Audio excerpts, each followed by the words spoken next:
Hello again. A document circulated at the Home Office mentioned the phrase two-tiered justice as being a slogan of the far right. It is nothing of the kind, but rather a simple description of what has been observed. In the aftermath of the disorder which followed the Southport tragedy, the courts were very swift to send people to prison immediately, even simply for being present at a disorderly protest.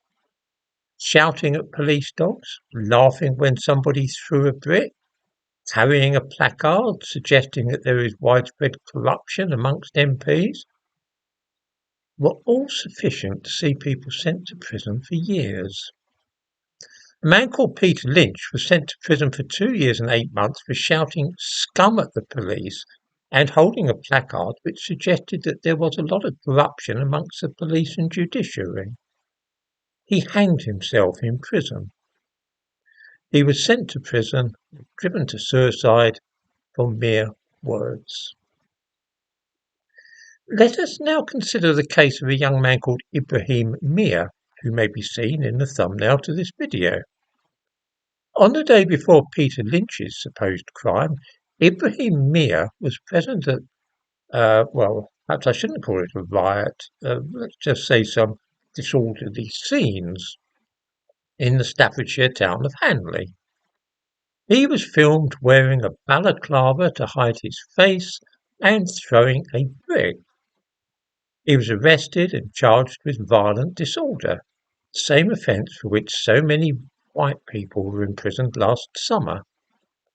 It has been suggested that the reason that those people were sent to prison was that they actually pleaded guilty, but Ibrahim Mir also pleaded guilty. Rather than being sent to prison, he was given a suspended sentence and walked free. The judge said, "You have a caring role for your brother in illness. You are a hard worker.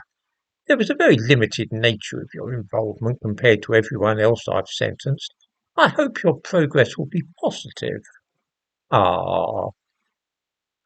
Some of those white people sent to prison for lesser offences than this had young children and steady jobs. That didn't stop them being sent to prison for years. You might incidentally ask why the national media have not mentioned the case of Ibrahim Mir, in stark contrast to the way that they covered extensively the cases of white people being sent to prison for similar offences, that is to say, convictions for violent disorder.